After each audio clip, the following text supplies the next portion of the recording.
नमस्कार दोस्तों, मैं सुभाष शर्मा चंडीगढ़ से लाल किताब के ज्ञान में स्वागत करता हूं। दोस्तों, आज हम चर्चा करेंगे मात्र ऋण की, या फिर आपके जीवन में कैसे ये ऋण के असर आते हैं, क्यों कारण बनता है ये आपके ऋण का, क्या इसके उपाय हैं और आपको इस जीवन में ये कैसे ऋण के असर बहुत ज़्यादा आपके जीवन पे प्रभावी हो जाते हैं। आपकी सारी चीज़ें, चाहे वो मानसिक स्थिति हो, चाहे पैसों की जो है जमा वाली स्थिति हो, सब की सब ये डिस्टर्ब हो जाती हैं। आप पैसे को तरसते हो, पैसे, सेहत, मान सम्मान, मानसिक शांति, ग्रह की शांति, आपके घर की एक शांति डिस्टर्ब रहती है। क्या कारण बनता है, ये ऋण का प्रभाव आपके जीवन पे कैसे पड़ता है। दोस्तों, इस ऋण को समझाने के लिए मैं कुछ चंद लाइनों का प्रयोग करूंगा, जो कि आजकल के चल रहे समय में आप गाना भी सुन रहे होंगे, मनहारी मेरी प्यारी माँ। तो इस गाने की लाइंस को कुछ मैं आपको समझाने के तरीके के लिए इस्तेमाल करूंगा, तो आप लोगों को ये तरीका ज़रूर पसंद आएगा। अब आजकल गाना चल रहा है कि मनहारी मेरी प्यारी माँ, मेरी प्यारी माँ। तो इस पर एक लाइन ऐसे बनती है कि चुकाऊं मैं कैसे तेरा ये कर्ज़, मैं भूल गया अपना ये फ़र्ज़, मेरी प्यारी मनहारी ओ माँ। यानी कि आप अपने फ़र्ज़ को भूल चुके कि माता भी है आपकी, वो बूढ़ी हो चुकी है, माता के ऊपर कोई कष्ट है, माता के ऊपर कोई परेशानी है, तो आप उसका ध्यान रखें। पर आप ये सब भूल कर अपने ही दुनियादारी में उलझ चुके हो और माता की तरफ आपका ख्याल नहीं है। माता एक अकेले मायूसियत में, अकेले ही एक किनारे में पड़ी रहती है। ये कर्ज़ हमारे ऊपर बनता है, ये कर्ज़ हमारे ऊपर पिछले जन्मों से चला आ रहा है। अगर हम मात्र ऋण की बात करें, ये माता का कर्ज़ आपके ऊपर अगर हम बात करें, तो ये बनता है आपके टेवे में, साफ तौर पे दर्शाता है। अगर केतु खाना नंबर 4 में हो, अगर केतु खाना नंबर 4 में है, तो समझ जाओ बेटा कि आप मात्र ऋण के प्रभाव में हैं।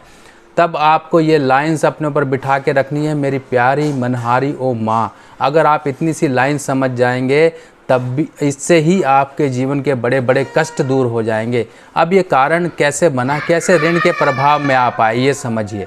आपकी कुंडली में इस तरह से ये ऋण बना क्योंकि आपके द्वारा या आपके पूर्वजों द्वारा किसी माता के ऊपर ऐसे अत्याचार किए गए, माता को दर बदर ठोकरे खाने के लिए छोड़ दिया आपने, तभी ये ऋण आपके ऊपर बना। और ये ऋण का प्रभाव आपको इस जीवन में उतारना था, पर आप उतारने के विपरीत उस ऋण के प्रभाव को और बढ़ाते गए, अपनी माता को परेशान कर कर।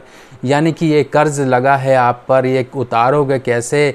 तुम भूल चुके हो अपना फ़र्ज़, ये चुकाओगे कैसे? तो समझ जाओ कि ये कर्ज़ है आपके ऊपर, अपनी माता का कर्ज़ है, अपनी माता का ऋण है। इसको चुकाओ, इसको उतारो। जिस तरह से आप प्रायश्चित करोगे, जिस तरीके से आप इस ऋण को उतारने की कोशिश करोगे, उतना ही सहूलियतें पाओगे, उतना ही आपके जीवन से परेशानियां दूर होंगी।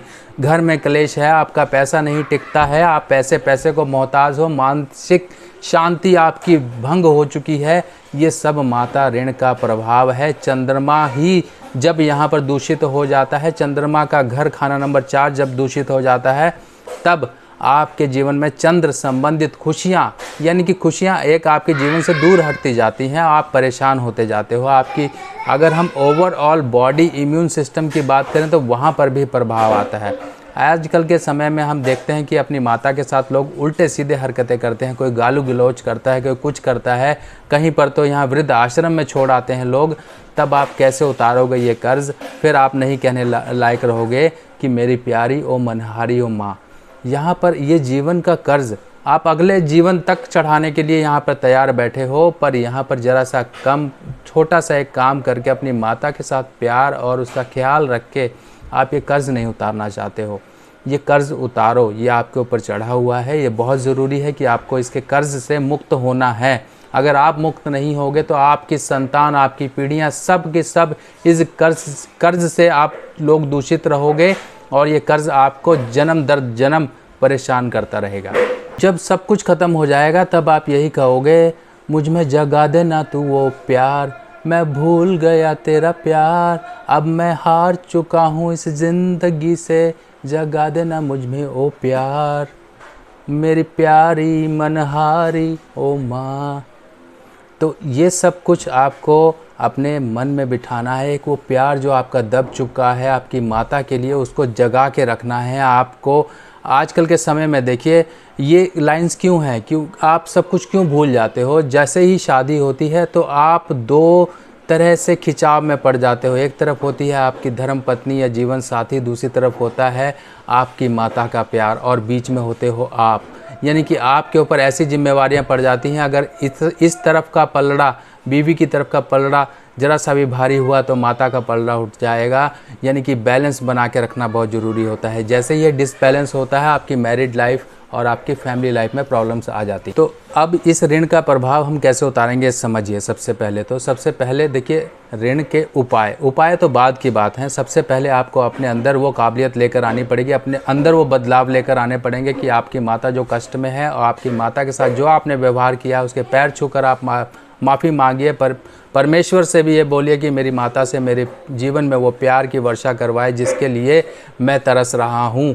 वो प्यार लीजिए, वो अपने आप माफ़ी मांगिए, सब कुछ करिए और माता के चरणों को हाथ लगा के आप उनसे आशीर्वाद लीजिए। आशीर्वाद के रूप में सबसे पहले तो चांदी चावल और डिबिया चांदी की ये सब कुछ लेके अपने पास रखिए। माता के पैरों को रोज़ हाथ लगाइए। जब वो कष्ट में हो तब उनकी सहायता करिए। जो परेशानी उनके ऊपर आ रही है उनसे उनको दूर रखिए।